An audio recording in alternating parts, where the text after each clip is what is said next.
Hey, what's up, guys? I'm Dice. I'm here with WeDeepen.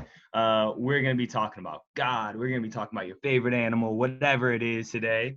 I'm just going to be the voice of the people. So if you want to be heard, slide in the DMs. What's up, Sean, David, Marco? We got Marco and Anna, the dynamic duo. What's up, y'all? Maxim, love to see a gamecock in the screen. What's up, Tammy? Eileen, how are you? How are you guys feeling today? Great lighting on your end.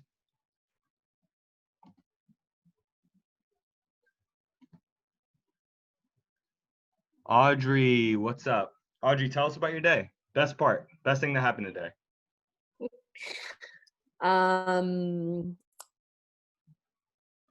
My morning sadhana, meditation yoga. Oof, grounding. Get centered there. I love it. Yeah, that was the best part of the day. Heck yeah. All right, I think my brother Imari's gonna hop in here and take off. Where you at, brother? What up? What's cracking? Hey, everybody. Can I get a wave from everybody so I know everybody can see me, everybody can hear me? Everybody, oh, it's a lot of waves. Marco and Anna, I'm gonna give y'all another special shout out all the way from Colombia. ¿Qué pasa? I don't know if that was the right accent. I'm probably gonna make much more offensive jokes than that tonight, so buckle up, everybody. What's up, everybody? I'm Imari, aka Ferrari Imari, aka DJ Ferrari Imari. Call me what you want, call me what you please. I'm super excited about tonight. For the people who are jumping in, I assume that there's a reason. I assume that this is, you made a very specific, intentional decision to be here tonight. So I want to ask Tammy Hayes, why are you here? You look like you have the last name of the guy, so I'm assuming you might be. Yeah, yeah, I might be mom. So I love to hear my kids talk about anything regarding God. He's full of a lot of wisdom, a lot of knowledge, and he can hold his own in a good conversation. So looking forward to hearing what he has to say tonight. Maybe in a good conversation, but I don't know how he can hold on up in a fight, because tonight's definitely going to be a duel. I'm just kidding. I hope you trained him well. So what's up, everybody? What's cracking? Welcome to Yes And. Is that Zach Patel? Doug, handsome as always. Man, looking like a damn guru out here. Thanks, brother. What's up? Yeah, so everybody, welcome to Yes And, formerly known as Real Talk. I could go into a big, beautiful, orchestrated synchrony of just beautiful introduction, but I'm just going to get straight to the point. My intention for hosting this, for bringing this entire thing together, is because we are all human beings alive in the year 2020. And in the year 2020, anytime we have an opinion about anything, we just also have to prepare to get our throats slit. And I was like, well, what if we created a place on the internet where that didn't have to happen? What if we could create a place on the internet where we could have deep philosophical, mind-expanding, thought-provoking conversations and not hate one another? Yeah? Thumbs up if that's okay with you. If it's not, now is the time to leave. How you doing, Allison K? You okay? I just got my wisdom teeth out, so I'm healing. What an asshole. I made you talk. That's terrible. I'm sorry. It works the muscles. If you don't use it, you lose it. So. Exactly. And I wouldn't want you to lose all the rest of your teeth. Of course. So yeah, everybody, my intention tonight is to gather a group of people who are interested in these kind of conversations, who are interested less in the right or wrong of conversations, but more in the what can you teach me? What can I express? How can I build? And that's why I think not just the speakers that we have tonight, but the entire audience that we have, I feel like this is a very intentional group, right? Like, if there's any like covert operatives in here who are just here to stir up trouble, like you're outnumbered. I'll just let you know that right now. Marco raises his hand. Great.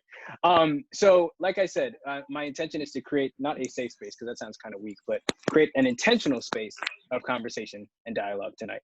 And in order to do that, there's a couple, I don't want to call them rules, but a couple guidelines for the space, okay?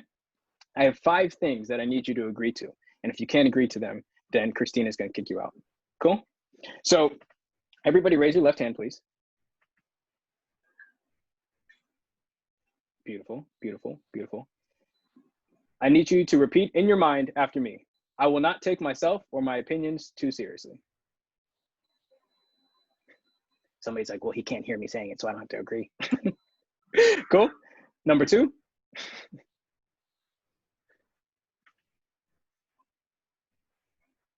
I give myself permission to be wrong. Chances are I probably am. I'm speaking for you guys, not for me. I'm usually right. Cool. Number 3, I take full responsibility for any discomfort I experience. Yari. I will not hold Yes and or its affiliates liable for any growth or transformation I experience while attending this show. And number 5, I will laugh hard, notice the hard, at any and all of Imari's jokes. Cool? So I've made 3 so far, and I've noticed a couple people were straight-faced. I understand the wisdom teeth thing, Allison, but I need you to soldier up, okay? I need everybody laughing uproariously at any joke I make. Sound good? Thumbs up if you agree. Fantastic, wonderful. If I see any of you not laughing, Christina, you know what to do. Cool, so that's the guidelines for the space. And I have 2 wonderful and quite handsome gentlemen who will be facilitating the space with me tonight, but they are not the only voices you will be hearing. Other voices that you will be hearing are potentially your own, because this is an interactive talk show. So as we get this dialogue started, if you feel like, oh, you got to get something off of your chest, if you feel like, oh, Mari's pissing me off, I got to say something, then Dice, who you guys met a couple minutes ago, he will be the guy in the chat room. He's interacting with you guys, and he's looking for people who have something to say. So if you have anything to say, message Dice, and he will make sure that we give you a platform and you can speak. You can say whatever you want, except that you don't like me. Deal? That was rule number 6. Question, beautiful. Dice, do you have anything you want to say about, or actually, I'll say the last thing.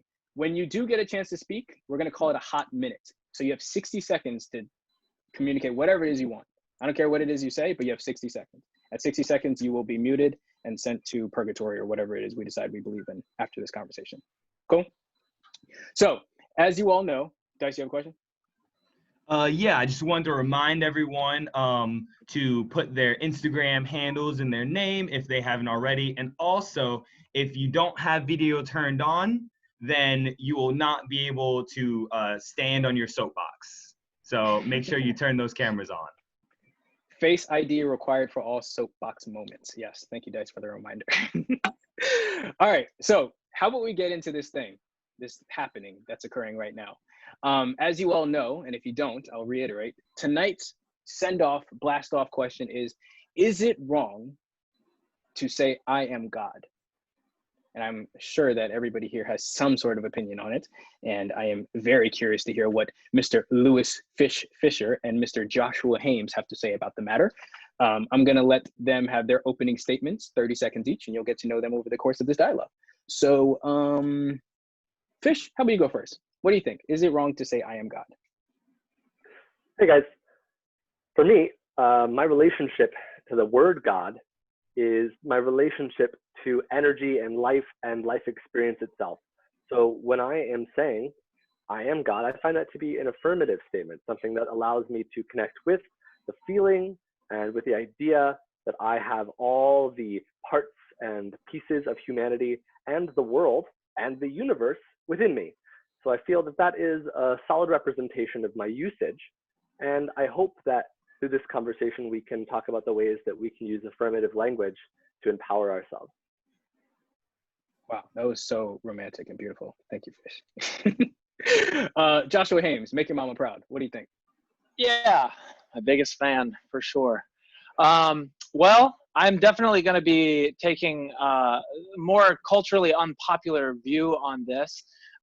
However, and I won't respond at this moment, but it will be really helpful to really talk about terms, which Imari, you and I did at the park, because whenever I hear the word God, I don't define it in that same way. However, so to actually give my full-on opening statement, quite controversial, but I will say that I believe that the notion that human beings try to be God is at the root of all human brokenness and evil. So there's my controversial statement. And I can explain further as we go. I love me a hot take. Spicy. Thank you, Sir Josh. I'm so excited to have this conversation with you. Fun fact, I met Josh in a park 2 weeks ago, and we started talking about philosophy on a park bench, which sounds like fucking movie script, but it was amazing. And I was like, this guy, I need to bring him on because he's got an amazing mind. So I think what I'm hearing, both in what you're saying, Josh, and I think what you're saying, Fish, is we have to start from this idea of how are we even defining God? How are we using the language, right? Which I think is a fascinating concept. So I'm gonna let y'all jump into that. How do you define God, and what maybe flexibility are you willing to have in your definition of what God is? Joshua, you want to toss one in first? Yeah, sure. Yeah, all right. God. So as a Christian, I have a standard of truth, all right? And so I think that's really something that's going to be a big topic around this conversation, is how do we define truth, and what is truth, and how do we know something is true? How do we have knowledge at all, which is the field of epistemology. And so for my epistemological basis for how I come to understand and know what is true is in the Bible. Okay, which sounds old-fashioned, I understand, but I've dedicated like more than a decade now to studying that book, and I've come to find that it actually reflects reality better than any other like philosophy or holy book or anything. It actually reflects reality and better than any other system of thought, philosophy, or religion. So therefore, I define God on how the Bible defines God, which is actually a person, not a human, but a God with that has a personality, right? And that actually all of us were created in his image, and therefore the way we experience love, emotion, the sense of justice, and everything, all of that flows from the ultimate sense of the ultimate love, the ultimate justice, the ultimate, and he's not vague. He actually is a person that can communicate to human beings, which is what the Bible is the communication of and the revelation of God to human beings. And so my definition of God is going to be the holy, just, loving God of the Old and New Testament. And so that's how I'm going to define, that's how God is defined in the Bible, which is my epistemological basis for how I know and understand truth. And so that's a lot, but that kind of basis is how we can have a conversation to figure out how do we even, are we talking over each other, or do we have similar understandings, and can we agree upon how do we understand what we know and what we don't know, and what's true and what's not true? Excellent, fantastic, thank you, sir. Before I pass it off to Fish, I just want to temperature check on the audience. Raise your hand if you identify with like the Christian God. Okay, cool, beautiful. Fish, thank you, guy who just turned on your video to raise your hand, Daniel. Fish, what do you think, man? Awesome. First of all, Joshua, thanks, man. I really appreciate you taking the time and the space to express that. It's really beautiful to hear that description of God. And I think there's something in it, that description, that I find exciting. There's something really enlivening about that. There's like the potential for a relationship in the formal sense. So I hear that and I get excited. And my personal experience, which is really the only one that any of us can go by, is our own journey, our own experience in this, and then the stories and experiences of others, is finding God as a feeling, as a force, has been how I've been defining it for the last 10 or so years. And that has been a journey really coming from a relationship with self-inquiry, with silence, with meditation, with teachers and educators in and around spirituality and theology, across many different spaces. And for all of those things, I still come back to the same conversation with it, which is, what is my personal relationship to God? What is my personal relationship to this feeling? So I guess I am defining it as the juice that runs through all things, including myself, including the people I connect with, and less form, less defined in a personality, but rather the fluid that embodies all personality. That God can be found in anger. God can be found in love. It can be found in justice. It can be found in fear and sadness, and using our discernment, our inner guidance as a compass when relating to God and using that life force energy that keeps all things in motion as the defining factor for me. So when I'm hearing you say fish, go ahead. Josh is ready, guns blazing. I just have questions. Yeah. Yeah. So what I'm hearing, correct me if I'm wrong, to like consolidate everything that I'm hearing, Fish is saying that for him it's this like primordial moving force of the universe that is behind and in everything. That's what I'm hearing. Josh, what I'm hearing is more of like a personified being that is more of like the, for lack of a better term, like the puppeteer behind everything, right? I would not say that, but I see what you're getting at.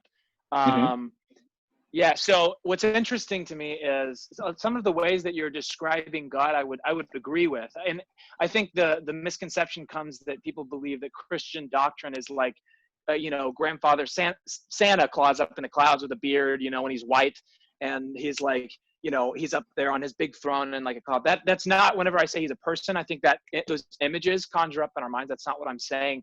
Actually, throughout Jamaican. Yeah, right. Yeah. So I didn't say everyone belly laughing, so I don't know if we're all following the rules. Because it wasn't a joke. Okay. Yeah, that's right. Yeah, but I mean, in Colossians, it talks about, so the God of the Bible is three people and one Father, Son, and Spirit, all that. But it says that through Jesus, all things were formed and hold together. So there's this element of God that is like all pervasive. I don't believe God is in everything, but he sustains everything and can be found everywhere. Okay, so it's not like grandfather in the sky. So there is some crossover to what Fish is describing that the God of the Bible is. The imagery throughout the Bible is incredible. It's like the heavens, like the earth is your footstool, and you're like this whole idea of like he's everywhere. It like can't get away from him. I can go up to the mountains and you're there. I can go down to the grave and you're there. He is everywhere, but he is not everything. So he is distinct from creation. I think that's where we would disagree, is that Fish is saying that creation is itself a part of God, but the God of the Bible is distinct from creation. So he actually created it and sustains it, but he is not one with it. He does, however, sustain it. Interesting. I think according to Dice, we have somebody in the chat who wants to pop in. Go ahead, Dice. Yeah, our friend from the other America, Marco, had a question. He wanted to elaborate. He wanted Joshua to elaborate on omni. So how omni is your God, in your opinion. I'll let him take the reins. You got 1 minute, Marco. 1 hot minute. Awesome. Well, thank you. And Josh, I think you might have already started clarifying this a little bit for me, because the question I had was more that what do you believe are the representations of this God? Is it omnipresent? Is it omniscient? Is it all-knowing in all places? And if that were the case, then I would find it, my immediate thought is like I would find it hard to understand how there would be any separation between us and something that exists in all places, because in order for it to have any separation, it would have to have places that doesn't exist. So probably just more clarity on how the God can be separate from its very creation, and how it can be all places but not. Like that would be the question. Oh, now we're getting good. Go ahead, Josh. Thank you, Mark. Yeah. So I think what you're getting at is this idea of being. And so one way that I would talk about that would be the fact that the God of the Bible that I believe in is eternal. So before creation, he was there already, existing, 3%. So I would go back to the Trinity. We believe that God exists in 3 persons, one God, 3 persons. It's a super crazy mystery. It's not understood by Christians, but that's how God's word reveals himself. So 3 persons. And what's really fascinating, and I'm going to get at your question, but what's really fascinating is he has always existed before creation. There's a point in time where this God created everything, right? And he continues to sustain it, and and is accessible at any place throughout it. I can always talk to God at any point in any place, but he is not my iPhone. My iPhone is not God. God is the creator of the intellect and the brains and the bodies that created my phone, but he is not my iPhone. And with that, this idea, what's really fascinating about this is if God, this whole idea of God existing eternally in three persons was the only way that love could be intrinsic to the universe, and this is a bold statement, the only way that love can be intrinsic to the universe is if God is a community himself. So the Bible teaches that God is three in one, existing eternally. So if he's just one being or something like that, he had to create something to love. But Christians believe that God has always had perfect love within himself, and the creation of the universe and all things was out of this abundance of creativity and love already existing eternally. So with the Christian doctrine of the Trinity and with God being a community, love exists eternally, always in community, and all of creation is this outflow of that love and that community within himself. And he invites us into that love and into that community. And then some stuff went wrong, which I don't have time to talk about that right now. You mean the whole apple and the Eve and the garden thing? That's it. Yeah. Which I've got a lot of good stuff to say about that. Dr. Fish, hit me with something good. I'm loving this direction, and Marco, thank you for bringing that up, because that was kind of my next point in making was the belief that something that is created inherently has parts of its maker in it. The hand of the maker imprints what is made. There's sort of this theory in quantum physics that even just an observer alone directly affects and inputs parts of itself into the observed. And that, I think, obviously having makership, not just observership, which could be part of the definition of God, and by many, is it's not just a maker, it's an observer, it's a keeper. There's a lot of role play in this. And I find that just by that alone, there has to be, at least by the definitions that we've been giving, a part of God in it. So by essence, God makes man, man makes phone. There would have to be some connection, even if it's just deviated from the maker in this process. And I think if we're going to go down the route of saying that God is in some things, or is available and receptive and present around all things, but isn't all things, then I'm curious, and I guess it's more of a question, is where does that line draw? And is God strictly a benevolent force, or is there a desire for equanimity and balance, and why things like suffering and collusion and other animosities exist in the universe, if those things were not inherently a part of the greater ruling factor? If it is an all-powerful, all-knowing, can that be separated from its origin? Before you respond to that, Josh, Super great. I love that. Thank you, Fish. Basically, what I'm hearing, Fish, is this idea of I am not my father, like my actual father, the Jamaican guy, not God, the Jamaican, my dad, Lloyd. I am not my father, but I have parts of him within me, right? Like otherwise I would not exist, right? So I understand that there's a distinction, there's a separation between me and my father, thank God. But at the same time, I'm aware that parts of him are alive within me, both on an emotional level and a physical level and all those things, right? And then we get into a conversation of another metaphor, which is like, okay, cool, an artist makes a piece of art. Some people would say there's some of that artist in that art, right? Because no other artist would make that piece of art. You follow me? Yeah. So that's one of approximately 87 rabbit holes that we can fall down. But before we fall down that one, I want to ask, just to bring us back to the core of what we're talking about here, which is this idea of, is it wrong to say I am God, right? So in like 8 words or less, Fish and Josh, does it offend you when someone says I am God? If someone were to say I am God, 8 words or less. Whoever wants to take it first. Does it offend me? No. And now here's the controversial part. Does it offend God? I would say yes. I know. Interesting. You gotta let me defend it, but I'll do it later. Only 8 words. Fish, what do you think? Gosh, I'm having so much fun. No, it does not offend me. And I think it is a part of God's plan. Ooh. Juicy. You want him to elaborate more on that, Josh, or you want to respond? I would love to hear Whichever. Josh. He didn't get to answer the first question. Oh yeah. Yeah. Your question was super good, and it all kind of ties together actually. Let me gather my thoughts. So my answer saying, is it wrong to call yourself God? Does it offend me? No, but it offends God, right? So, so I take the Bible to be like God's word, all throughout that story. And so to be clear, the Bible is not a book of rules. A lot of people think of it as a book of rules and laws and things like that. The Bible is a story. It is the most unique holy book of religion on the planet. It has the beginning and the end of the whole of creation and everything in between. And it's this incredible story. I think it's the story that all stories kind of like flow out from.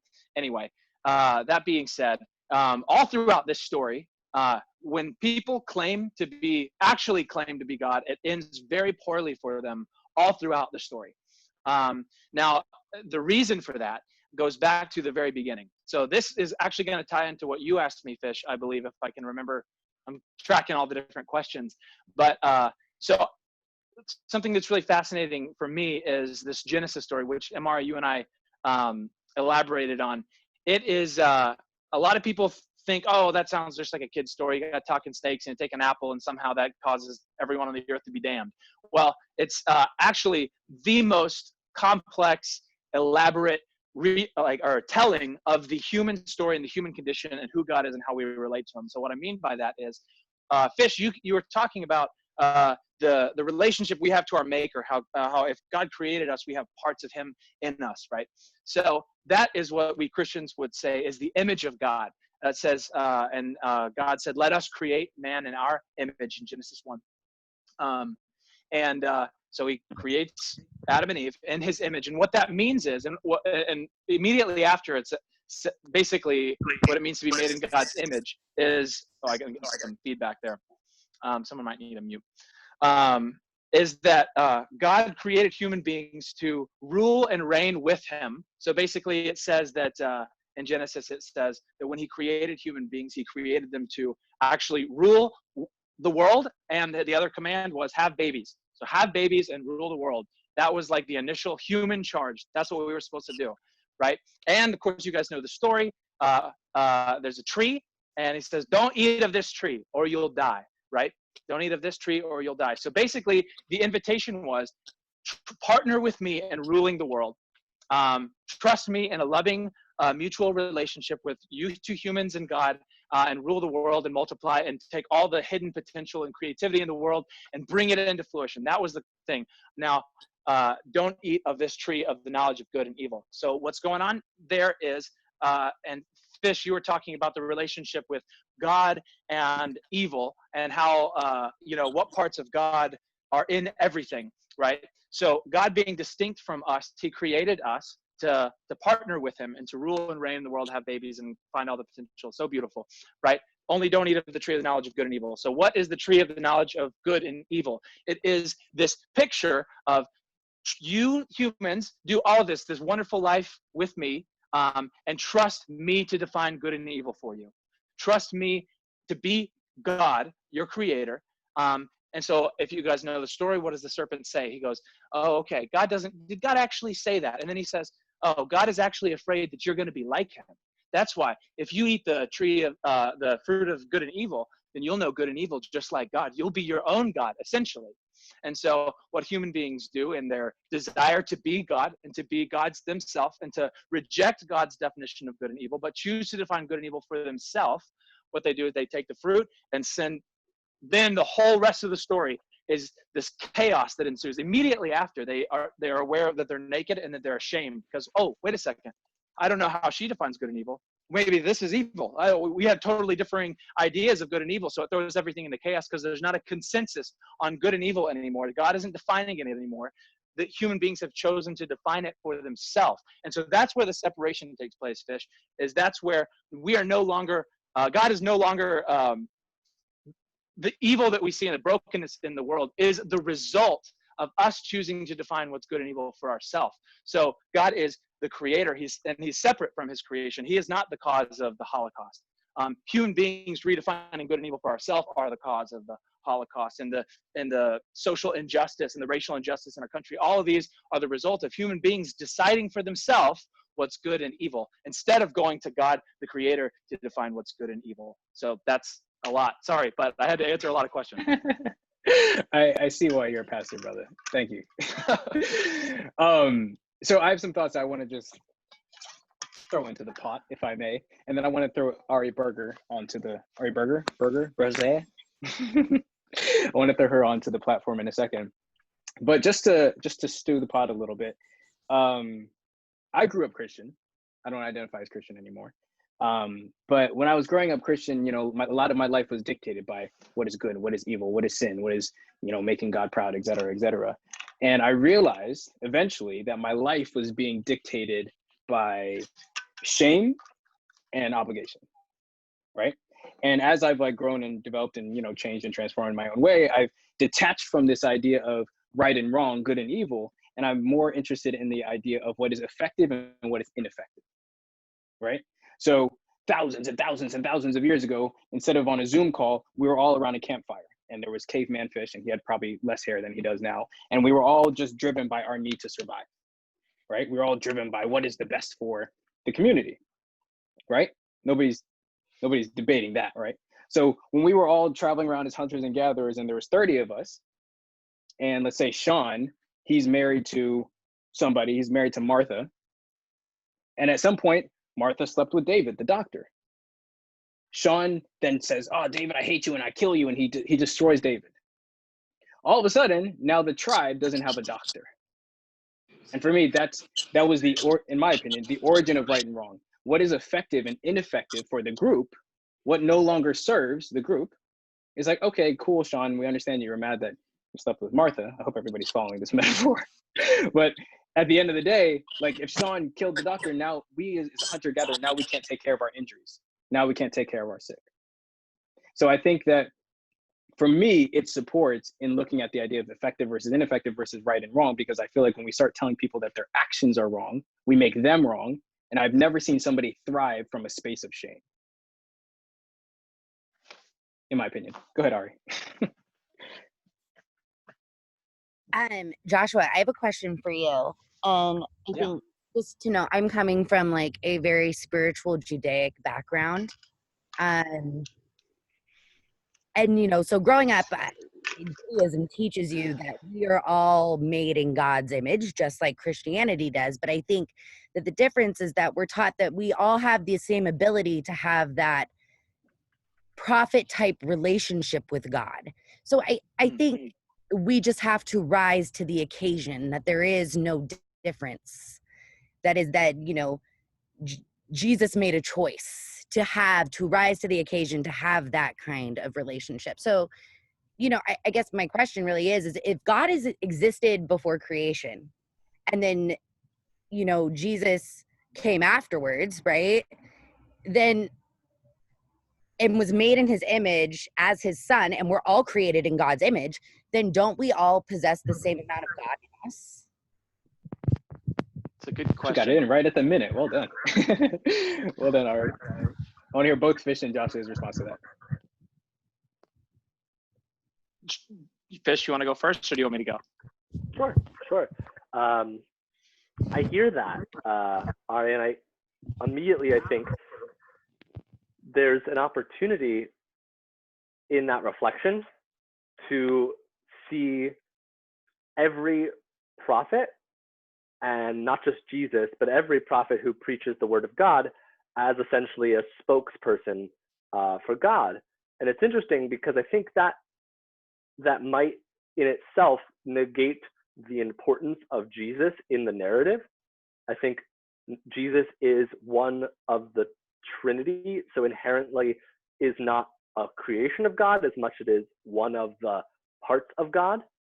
So I think that likeness, and I think it's because of the dissonance between Judaism and Christianity, is that Jesus left Judaism where he had the prophetic education, the education to be a prophet, as it is taught in Judaism that all people have that capability.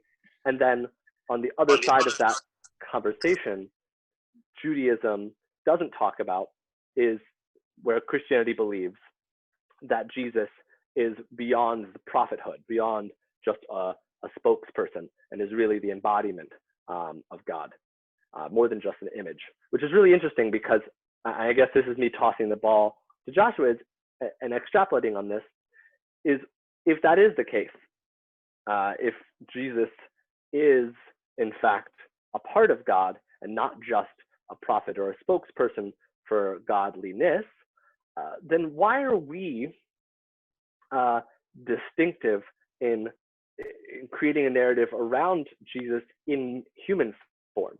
I know obviously it's like, oh, embodied for the sake of relatability and connection, and if I can walk this earth and be as godly in my humanness as I would like you to be, look at Jesus, and this is the example that I'm giving you. Like, use Jesus as an example. I'm just curious if that even really resonates, if that makes sense. And I'd just love to hear Josh's thoughts.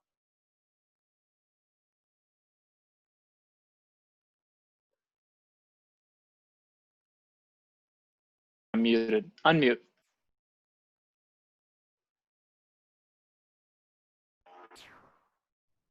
Can you hear me? Now you're good. Okay. Yeah, I was having some problems there. Okay, Fish, if you could just rephrase that question really simply. I was following, and then I got confused for a second. If you can rephrase that question about Jesus really succinctly. Yeah. So my question is, taking the line of thought that Jesus is a representation of God, or is the prophet of Jesus to be just a human being walking the earth? Excellent. Yeah, you had some really great stuff. You represented a lot of Christian, what we believe as Christians really well, Fish. That was awesome. If I could give you a metaphor, this is my favorite part of the story, Jesus. It's why it's called the gospel. It's the good news. At its heart, yes, Fish, you're right on. We don't believe that Jesus was a prophet or only a prophet. We believe that he was actually God in human form, right? Part of the Trinity. He was God come to us. And so if I may give an illustration, a lot of people conceptualize this life's journey as a mountain, right? You've got all these different philosophies and religions. At the top is the truth. At the top is God, right? At the top is God. And we're all trying our hardest to get up the mountain, okay? We're all trying to get there. We're trying to, navigate life's journey, trying to figure out who we are, who is God, how do we live a good life and live a good and fulfilled life. And we're all trying to get to God, okay? Is the idea, the truth, or God. So Christianity, a lot of people say you got Buddhism, Islam, Judaism, all these different religions trying to get up the mountain. So what Christianity posits is that it is utterly impossible for anyone to get up the mountain, because the chasm between God and us is so great because of our taking the fruit, which we do in our daily lives as we redefine good and evil for ourselves and try to become our own God. That has caused a rift in the relationship and it essentially was in a rejection of God and his rule. This is actually hell. Hell is separation from God. And so as Christians, we believe there isn't an eternal hell. I don't believe it's fiery like a lot of people talk about, like Dante's Inferno. I actually think it's worse. I think it's more of a spiritual reality, but it's also a spiritual reality right now. It's separation from God is here and it's later. And so that chasm on the mountain that all these religions are trying to climb is way too far. So Christianity is actually God coming down off the mountain to come to reveal himself fully and completely to human beings. And that's why Jesus is such a polarizing figure. No one ever had a moderate response to Jesus. He was utterly polarizing. When people met him, they either fell at his feet and worshiped him as God, or they hated him and wanted to kill him. It was never indifference towards Jesus because he was claiming to be God. And so if he's claiming to be God, he either is crazy, he's a lunatic, of which we should not read his writings or read his teachings or follow him if he's crazy, if he's not God, right? Or he is, he's either crazy or he's a charlatan who's intentionally deceiving people, or he is who he said he was, and he's God. And so, and he really died and rose from the dead. So kind of like Kanye, but Kanye didn't rise from the dead. But yeah, that's right. And so to kind of sum that up, every other religion is saying, here's a prophet pointing you to God. Christianity is, here's God himself saying, I'm here. Okay. So either Christianity is better or it's worse, because he's lying, right? Because he's saying that he's the God that all the other religions are pointing to. That's what he's claiming. So Christianity has a very unique claim among religions to say God came off the mountain to come to human beings because we could never make it up the mountain. So that's a lot, but it's a metaphor to help explain it. So Fish, I can have you jump in, or Marco he's sweating because he's got something he wants to get off of his chest. I just want to put in one small thing, and I'm happy to toss it to Marco. Joshua, thank you. That is like such a beautiful metaphor. I really appreciate that. One of the things I hear in that is that, coming back to the initial question is,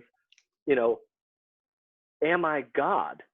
Like saying I am God in that moment, wouldn't that be a statement in reverence to Christ and to that relationship? Is and this is where the language of affirmation comes in for me, and this is why it becomes so important to speak in this way. Is human psychology looks at language and says, when the physiology of a person recognizes a belief in the mind, a deep knowing, that truth, it actually shifts that body to be chemically and physically and energetically aligned with that statement, with that belief. And so the hope is, in saying, I am God, is that it is not just the accountability and the encouragement to live a life of godliness according to whatever doctrine that person subscribes. So it could be a statement born out of Christianity, or it could be just merely the acknowledgement that I am of God and I am God in practice. And hopefully that is the intention is driving that. So I'm just putting that in the space. I'd love to hear Marco and see where this ball gets tossed. Yeah. Real quick to double back on that, Fish, I think that's a really interesting point, because for me, getting back to this idea of effectiveness versus ineffectiveness, I personally believe, from my own vantage point, that in society we suffer more from people in insecurity than we suffer from people in arrogance. Of course, there's some people who are arrogant and they're kind of doing their own little thing, but I feel like on a widespread population consensus, we actually suffer from a lot of people who don't have confidence and they don't believe in themselves. And as a result, they don't create the things in the life that they want, right? And as a result, I think that what you're saying, this affirmation of I am God, would maybe start to push people in the direction of confidence, which in my opinion, regardless of religion, is something that God would want, in my opinion. Go ahead, Marco. Zach is answering. I'm actually going to circle back to the question I had before, and I'd like to have some clarity from you on this, Josh, because I'm still a little confused about the omniness, the omnipresence, the omniscience, the all-knowing of God. Like the fact that if a thing, whatever it is, encompasses all things, I'm not understanding how it could ever be separate from anything. So part of what comes up for me, and I came from a Christian background as well, is when I thought about like the jealous God, my mind said, well, then why would I be jealous? Or why would I be angry? Because I'm lacking something, I'm disappointed. So there's something that I'm viewing as separate from me that is acting on me in a way that causes my reaction. These sound like very human attributes to me that didn't make me think of a God. So I kept getting into this confusion that I'd love some clarity on, if there, as you said, that God has created something that is separate from him, then my question would be, well, what do we call the thing that includes God and all those things that are separate from him? And if that is a separate thing, whether you call it the universe or not, then are we not now creating something that is greater than God? But I understand there to be nothing greater than God. So it's Thank you, Marco. Okay. Go ahead, John. There's a lot there. Okay, there was two questions in there, and I lost one of them. The separateness from creation was one, and you had another one. Can he elaborate on that? Is it okay? You said that Absolutely there was not. I'm just kidding. You said the separateness, the omniscience thing, and then you had another question in there too. Yeah, it was really like, if there's any separateness, then there must exist something that we would call the thing that includes God and these things he's separate from, which then makes me think, well, now there's something that's greater than God, but that seems counterintuitive to God being the greatest of all things. And that was just related to, I was relating emotionality of the jealous God, like these emotions that I relate in my own humanness to a emotion that I react to based on separateness. So even those were creating more separation that didn't play to the omni pieces of a God. Yeah. So this may not, I'm not sure if this is really getting at the full separateness, omniscience thing, but I guess it's just different categories. So you've got creator and created. If I like who was it that used, it was either Imari or Fish who used the art illustration. If I create a piece of art, you could say that that I poured myself into that art, right? But I'm not the art, okay? I have put pieces of myself into it, and it reflects who I am and my character, but I'm not the art. I am me, and the art is a thing I created, and it really reflects beautifully kind of who I am, but I am distinct from my sculpture or whatever it is.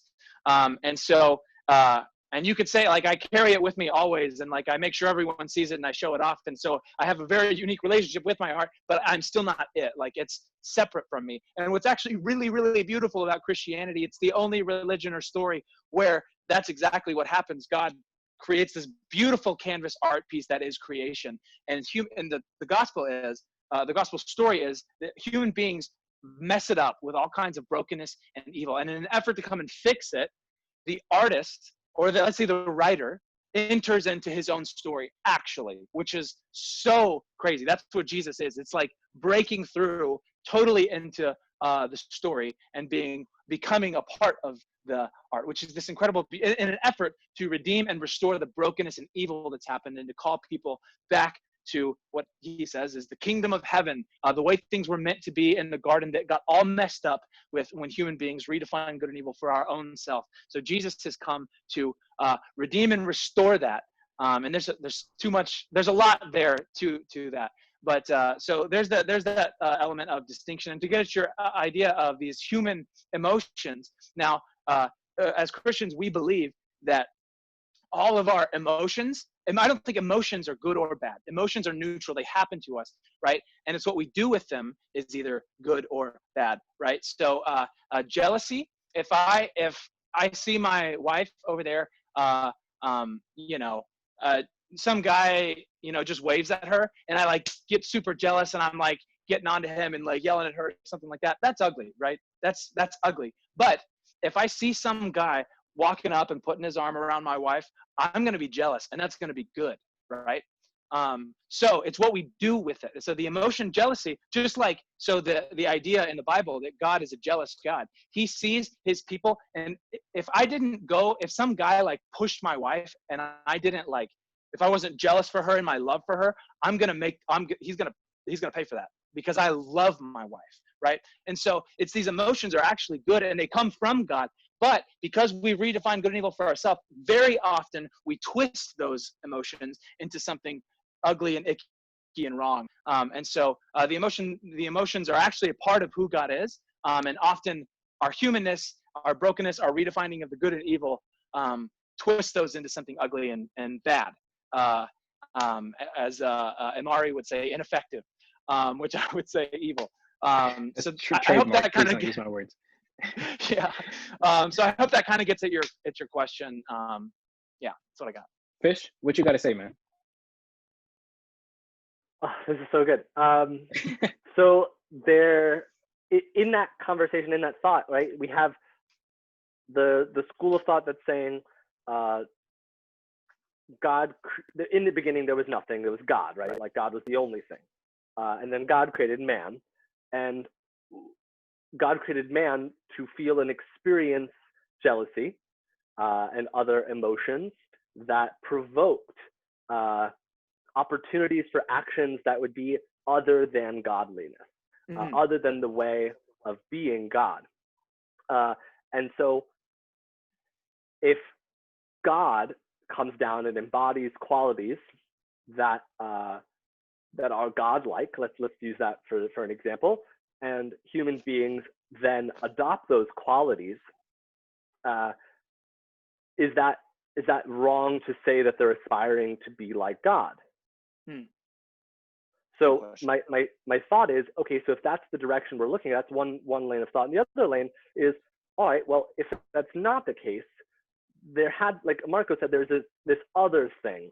Man didn't create jealous reaction, and God didn't even create jealousy, but rather God exists, and then this other thing that exists that's provocating jealousy and greed and avarice and other forms of ungodliness. So this sort of separated other, and it poses, then is God combating a force other than itself that is playing at the hands and hearts of humanity, and that we're sort of this like we're a pawn on the board, and both players, God and other, are playing a game, and we as pawns have ability to declare loyalty to a hand in this experience. And my thought is like, okay, so if God is the creator and created all things and there was nothing before God, then just out of the creation of that, where did this other come from? It's a great question.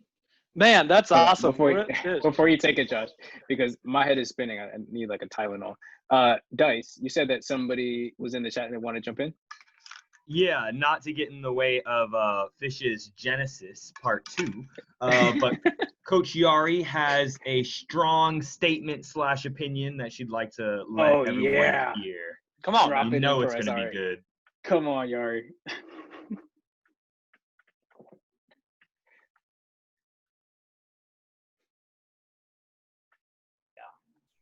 Hi guys, thank you for having me in this dialogue and this wonderful conversation. I like how I have a strong opinion. I think it's an opinion, and what I want to say is that I think the root of the suffering is the sense of separation in the first place. So by not accepting that we are God, we are ultimately creating the separation, which is why the human suffering continues to happen and how this leaky energy continues to happen, because we just keep not accepting that we are God. And just as our hand, let's say right here, we have a palm and we have fingers, just because these are fingers doesn't mean that it's separate from the palm. We would say that this is the entire hand. This is an extension of the hand, the fingers are. So we are extensions of source and continuously ever creating eternally forever and ever and ever. So therefore we are God, and our iPhone is God because it's part of our creation, which connects us all, which allows us to be here right now in this oneness. Boom, bye. Awesome. That's all. Oh, the first mic drop of yes and. Thank you so much, Yari. Love it. What Yari said was actually fascinating and amazing, but the best part, I don't know if anybody noticed, was Zach dancing the entire time she was talking because he agreed with her so deeply. Thank you, Zach, for that. Fish, what do you have to say to Yari, and then we'll toss it to Josh?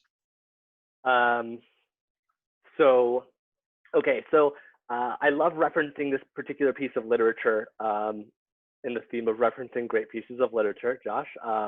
There is an amazing author and philosopher by the name of Andy Weir, and he authored a piece called The Egg. It's an incredible short story, and I use it as an educational tool to help remind people of how we relate to the world around us.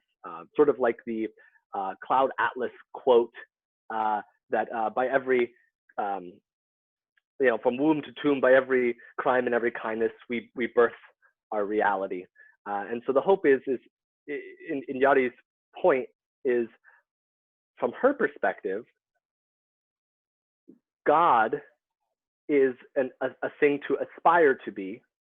It's a state of being by creatorship. That's sort of like God is dipping his pinky into the cup, and that little pinky is is Christ. It's the example that we're being set with. And then God is the entire rest of the thing, not just the pinky. But the pinky isn't separate from the hand, and the hand isn't separate from the body, and so forth. What's cool is that in Andy Weir's story, he articulates that God is sort of like a parent, and we, humanity, are God's child. And God is raising us through the experience of humanity, and every human life is contributing to the collective learning of humanity, to one day be born as a God, in God form. And this is sort of like school. This is the incubator. This is us being gestated.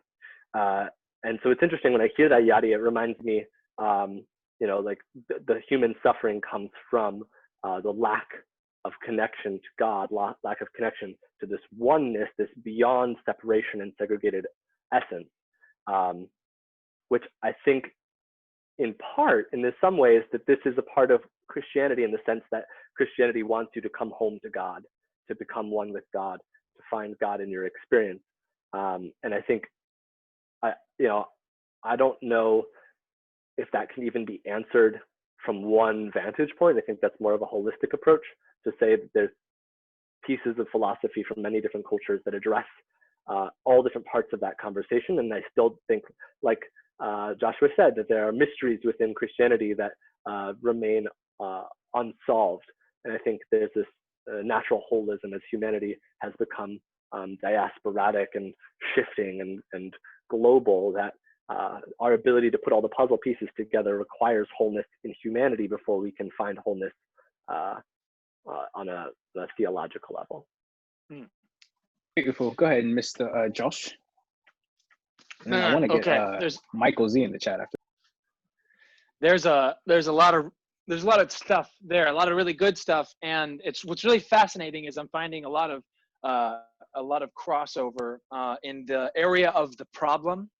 I fully agree that the problem, the brokenness, is separation, separation from each other, separation from God, and separation from ourselves as we.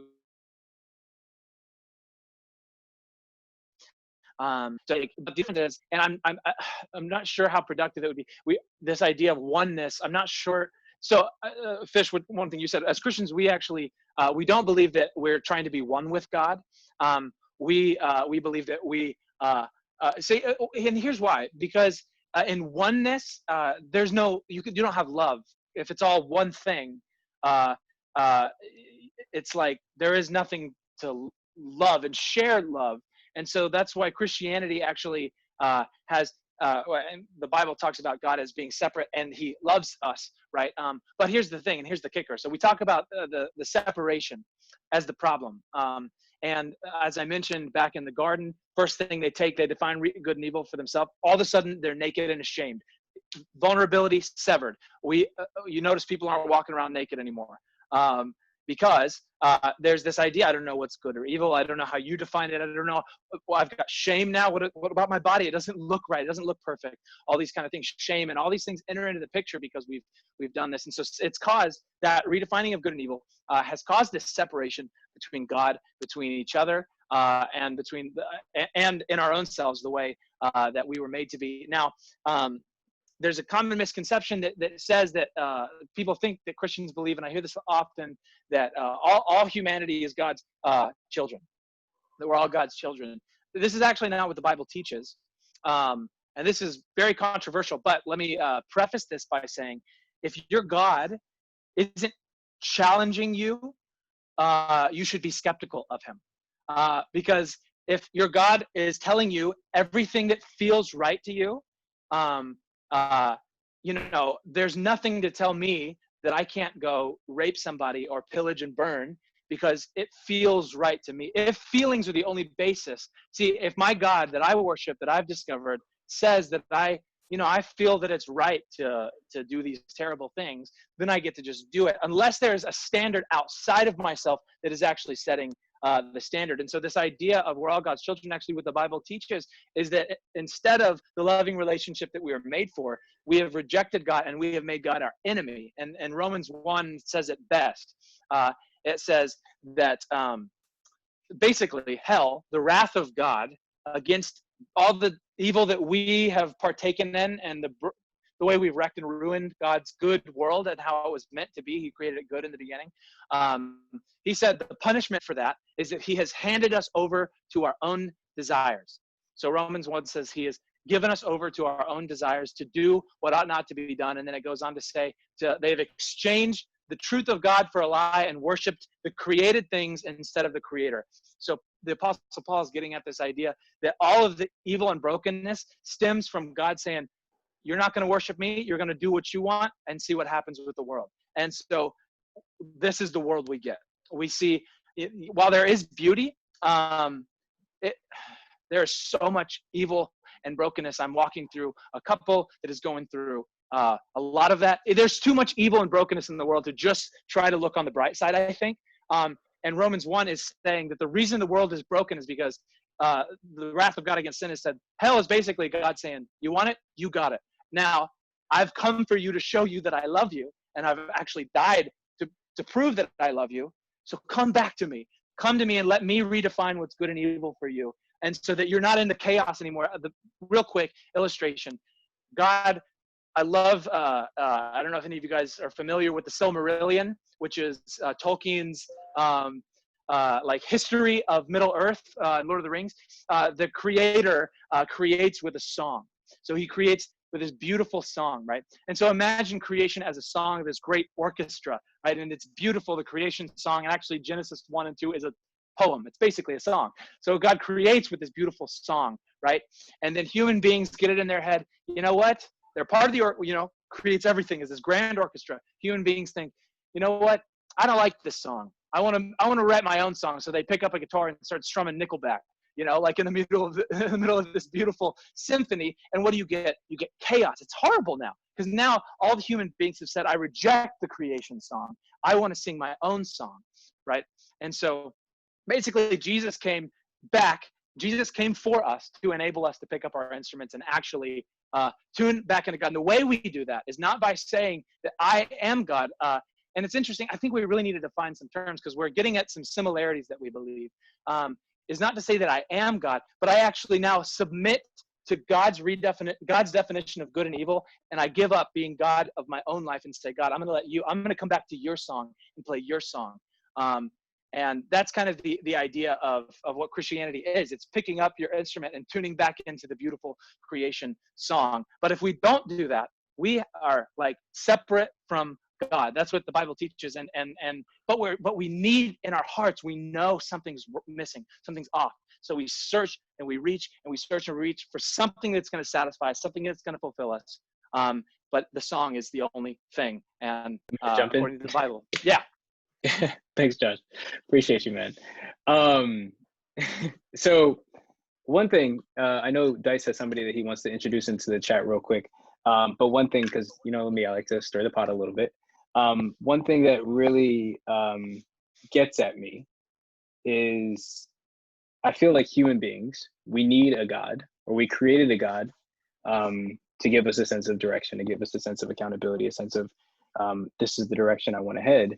But I find conflict with that, because I think that suggests that if we didn't have a God, everybody would be raping and pillaging and murdering.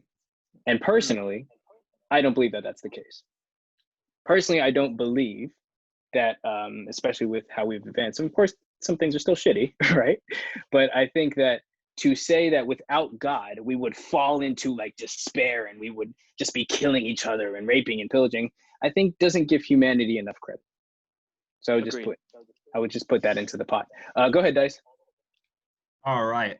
Rye Wilcox and Yachty are both going on about jealousy, nudity, and of course, God. Seems like they have the most picante of takes. So I got to hear more.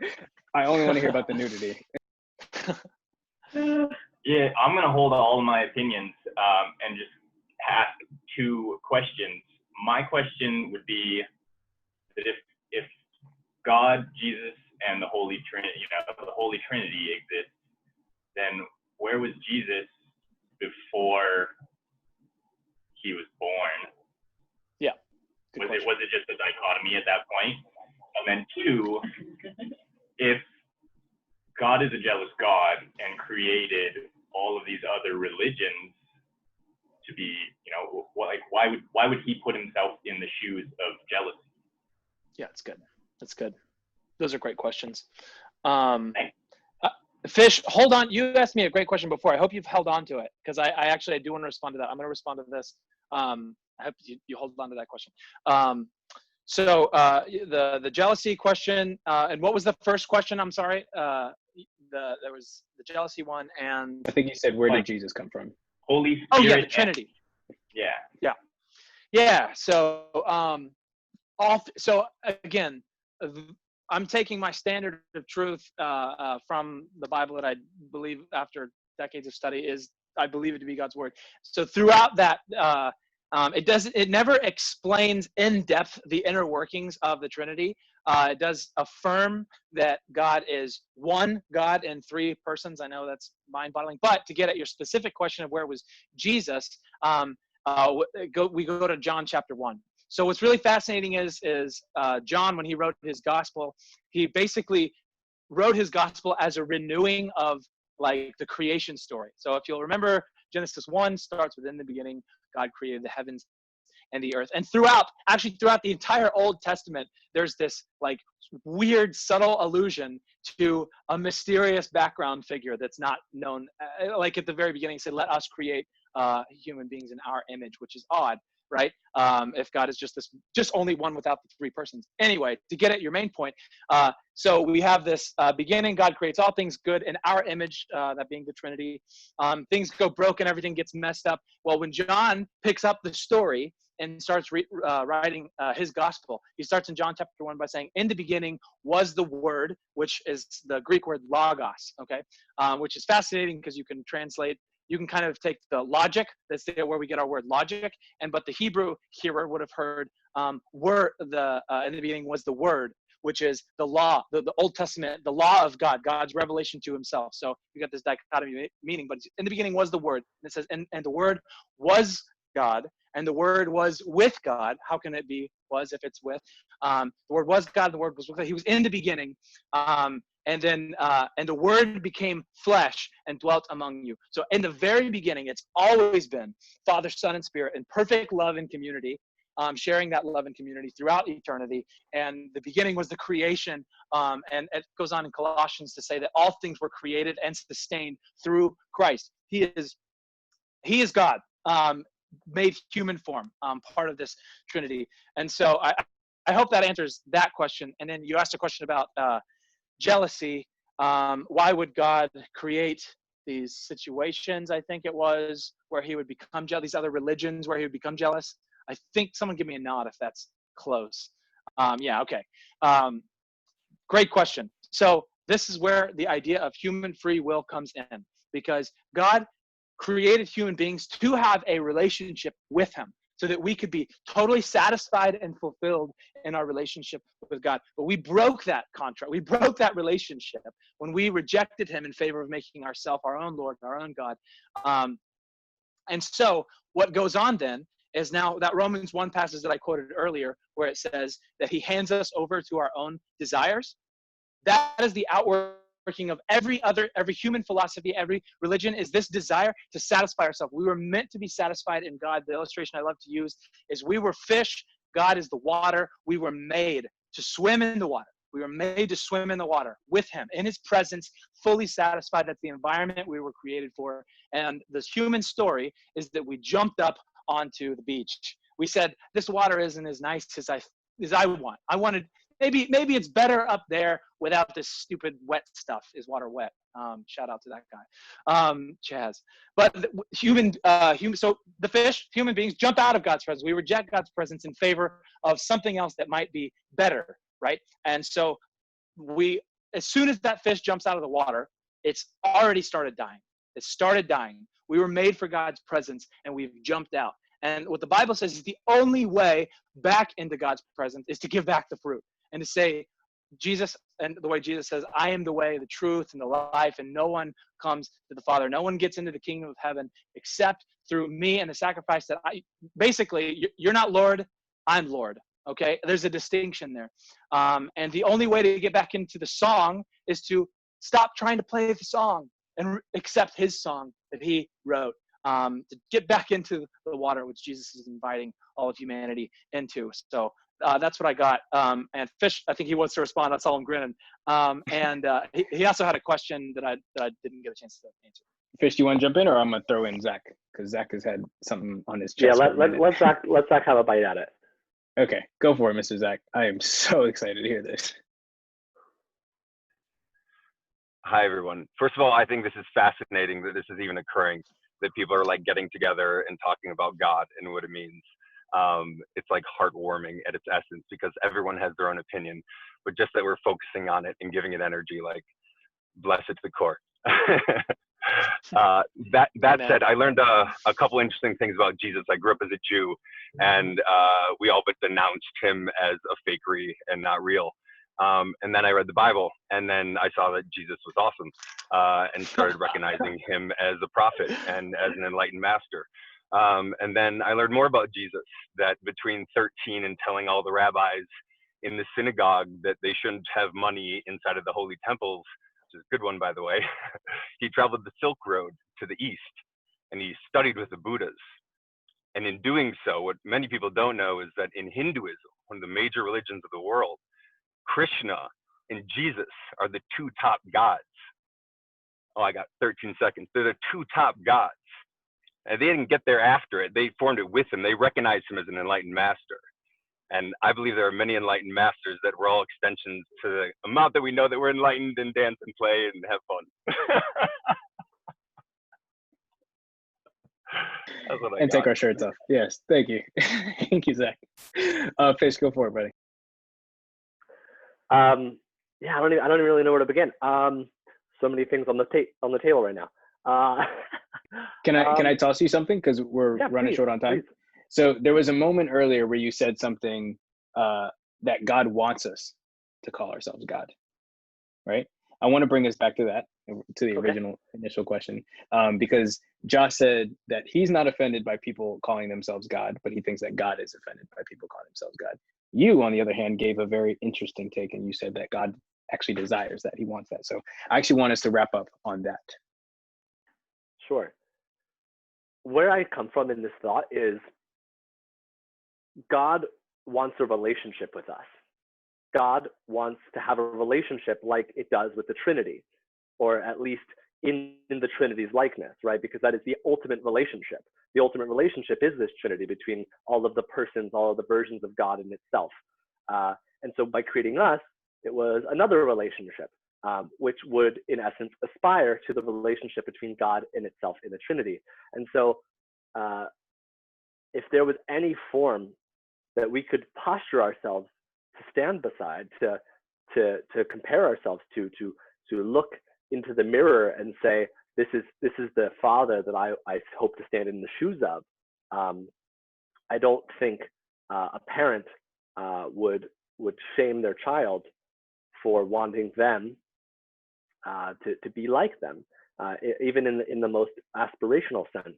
And I think Imari said something I really appreciate, which is we struggle linguistically and societally more with shame and separation than we do from arrogance and unity.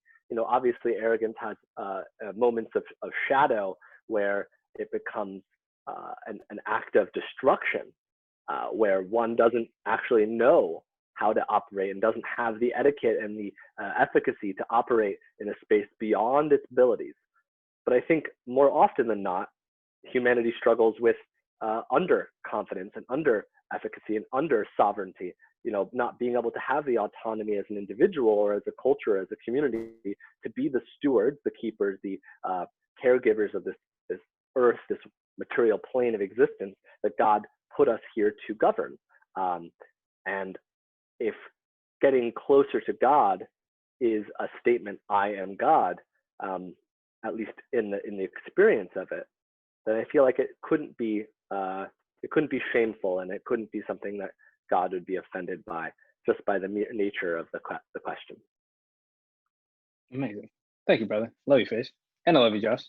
Love everybody. Thank you all so much for jumping in. The last thing that I want to say as far as that is, for the people who know me, I like to live in the gray area, in the middle area between the binaries. And for me, when I hear, is it wrong to call yourself God? I see the empowering side, right? And I also see how it could be offensive to some, et cetera, et cetera. But I think that there's a conversation that we have yet to have, which we'll have for another day. But it's this idea of saying, like, I am God, and so are you, right? And therefore, there is, Zach dances again. And therein lies, the only issue I see with saying I am God is if I am saying that to put Joshua or Michael or Ryan or somebody beneath me, right? But for me to say I am God, affirm it and know it, because I also know that you to be the same thing, I think that none of us can suffer when we come from that space. But, you know, what do I know? I'm just the guy that hosts this shit. So I appreciate y'all for coming in tonight. I hope something in here sparked some thought, provoked you in some way. I want to give it to Fish and Josh for any last closing statements. If there's anything that we should know you by or know how you stand on this question, give me in 30 seconds or less, 29 seconds for you, Josh, and how you feel about this. Go ahead. So I just want to say thanks, first of all, Josh. You brought something to the table today that I hadn't really ever given time to think about. And that for me was the relationship that we have with truth, and how through building a relationship with God and not holding that responsibility and that mantle of holding truth all for ourselves, that we have this this being of support that holds the mantle of truth for us and with us, and really coming home to that. So I feel like my stance has shifted a bit, and Imari even phrased it beautifully. It's amending the statement for me personally is, I am God, so are you, all aspiring to be more like God. Just gonna unmute myself to give you some snaps for that, Fish. Thank you, brother. Joshua Haymes, what you got for us, man? Unmute. Okay. Yeah, so to get at the, and first of all, Fish, this was so great. I think what I learned from this conversation is that I want to have lots more conversations with Fish, and preferably in person. But I want to say this, to the question, is it wrong to say that I am God? Depends on if the God of the Bible is real or not. So if you have not, which is ultimately revealed in Jesus Christ and proven in his resurrection. So if God of the Bible is in fact true and real, then we are, like Fish said, you said it is this great aspiration to be like God. That's super true. That's actually what we're supposed to be, is like him, but not him, separate from him. And actually that's what Jesus promises, to transform us more and more like God. But if the God of the Bible is true and that we need to investigate that, then that's how we discover whether it is wrong or right to say that it's, because God in the Bible says that it's wrong. So but we have to decide, is that really true? And if you haven't investigated that, that's where you would start. Thank you Josh, so much, man, thank you so much. I love every bit of this conversation with you, man. Me too. This was I live for this stuff, man. It's the greatest. And if anybody was deaf and they were watching this, it looked like I was presenting things and Josh was picking apples from trees. So,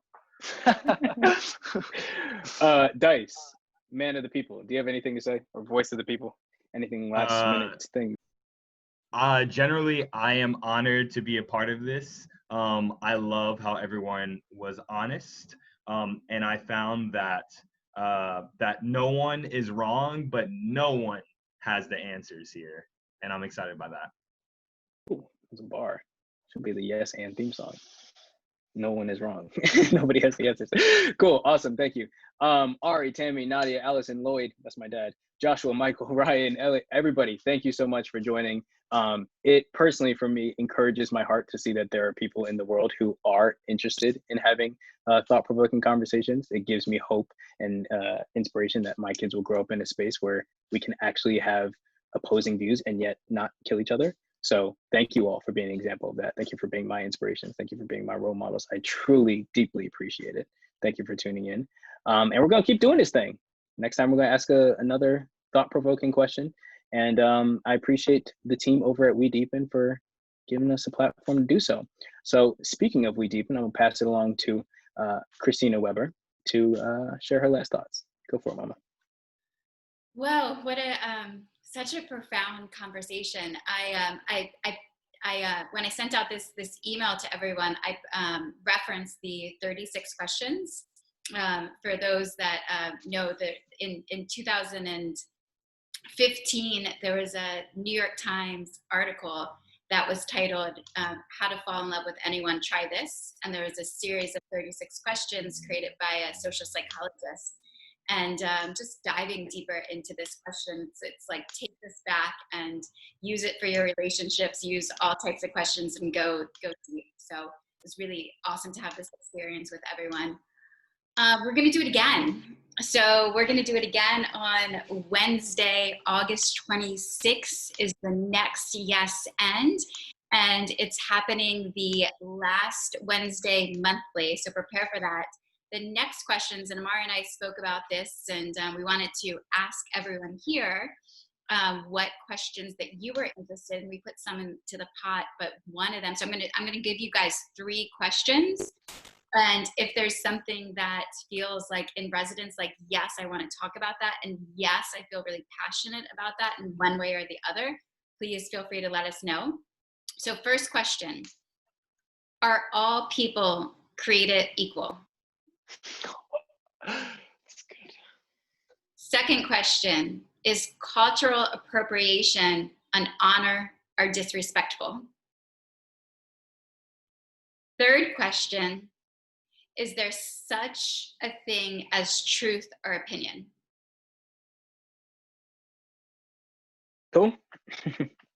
Cool. So if you have any, I felt a little bit of like when I said, are all people created equal? I see some faces out there being like, whoa. So, and I got some private votes too about culture appropriation from some anonymous being saying like, yes, let's talk about that too. So we'll choose a question. Feel free to reach out what question that you write, and we're going to dive back into this at Yes and on Wednesday, August 26th will be the next one. Then to give, so WeDeepen, was interesting. WeDeepen was initially an in-person experiential company that launched in Los Angeles. And we had a plan to spread to 46 cities over the next 5 years with these in-person experiences. And now, introducing to COVID, and we've altered the business, and we're able to now bring more people into conversations and more people into experiences and scale and give access to these to more people. So we have some experiences coming up that I'd love to share. First one is tomorrow, if Yadi's still here. I bet you she is, and I bet you she's stuck around for this. Oh no, I don't even see her. Maybe she's not. But tomorrow's Unleash. It's a guided dance journey. It's from 5 to, oh, there she is. It's from 5 to 7 p.m. Pacific Standard Time, and from 8 to 10 p.m. Eastern Standard Time.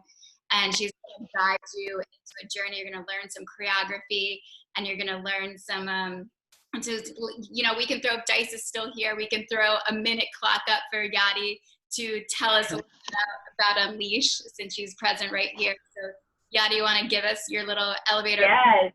Yes. Thank you, Christina. And I want to say that Unleash is the embodiment of God. And as we come into our bodies, we come into unity with ourselves. So it is about one consciousness in that sense. And we're going to be having actually a world-renowned choreographer. He's actually my cousin, but he's been doing a lot of choreography for Hollywood and all sorts of different celebrities. And so I would love for you guys to get in on that. He's going to be doing that for the first 20 minutes. The rest of the hour, I'll guide you and prompt you into unleashing shamelessly without judgment, so that you can really feel your own personal truth. And then after that, we have Tiana, who is this amazing shamanistic songstress that will guide us into a soulful connection as well. So I want to invite you all, and it's going to be, you have an opportunity to do it for free. Go to @UnleashMovement and find out how. Boom. I did it in 1 minute. Amazing. And I'll be naked. I'll definitely be naked for the most part. I have unleashed pasties usually, but sometimes they come off as well. So just expect the unexpected always at Unleash, and you're free to be whoever you want to be. That's the beauty. Thank you, guys. And if you forget to go to WeDeepen.com and /Unleash, or you can see all the events on the front page, and feel free to message me if you didn't get access to that promo code for Yadi's invite of joining for free tomorrow. And then a couple other quick experiences coming up. So Sunday is Ignite. It's a shamanistic workout. So if you guys want to move together and work out together, we breathe, we move. It's by Jolene. So we can work out together on Sunday, 11 a.m. Pacific time, 2 p.m. It's so nice that I get to do Eastern Standard or Pacific and Eastern Standard time. We all get to come together from all across the U.S. now at this point.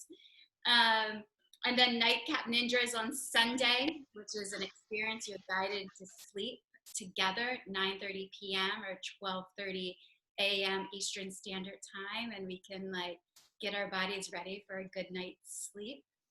And then Mind Sports. So Mind Sports is next Wednesday. Mind Sports is sort of a similar format to this one, Yes End.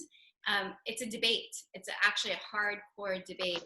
And next Wednesday, we're going to debate capitalism versus socialism. So join us for that. 2 teams are going to be part of the debate, and you'll be able to jump into the experience. We're actually still looking for people to join the debate teams. So if you are passionate about socialism or capitalism, feel free to reach out to me if you have a strong stance and come and be a part of the debate team. I see Michael said that he's in. I wonder, Michael, are you in for debating? Do you want a strong debate, or do you want to be a part of it? Ooh. And then that's about all I have. So we're going to keep this room open for, to just connect here afterwards. I also do, there's this, I think Max actually joined us, and we have this separate room that we can also enter into all together, who's up for coming to outside of Zoom. We can go into this house party room together, and we can all walk around and connect. So I'm gonna actually drop the link there, and I think we can close this Zoom room now and together, and then jump over into the link for the after party. So I'm gonna send you guys all that in the chat right here, and we can continue the conversation on God. And talking about it. And so you have to jump in here. Whoever is on a mobile device, that's not going to work. You've got to jump onto a laptop to access this. And I'll come meet you in the room. We'll walk around and connect, and we can continue deeper conversations. Definitely jump in to just see it, to see this new room and this new experience. Stay for how long you can. And it's a way to create these serendipity moments, because, as we all put our Instagram handles in our name badge, our name tag, feel free also to, if you want to drop your Instagram, your full link of Instagram here right now. Amari's throwing in that nudity is required in this after party. My dad's right here, so I don't think I'm getting nude.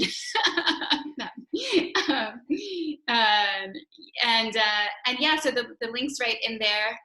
Anything else? Anyone else want to share something before we close out? We all good? I'm all good. I'm chilling. I appreciate y'all for coming in and for staying the whole time and listening and participating. So awesome. Thank you. Thank you. Appreciate you all. It's on, if you go to WeDeepen on Facebook, this was broadcasted live on Facebook, so feel free to share with friends and family, as well as we'll have the recorded link up on YouTube as well. So you'll get to share this conversation that we went deep within there. Thank you all. So it's right here. You see Kumo space /WeDeepen, and let's meet there. Appreciate y'all. Adios. Aloha. Bye-bye. Bye-bye.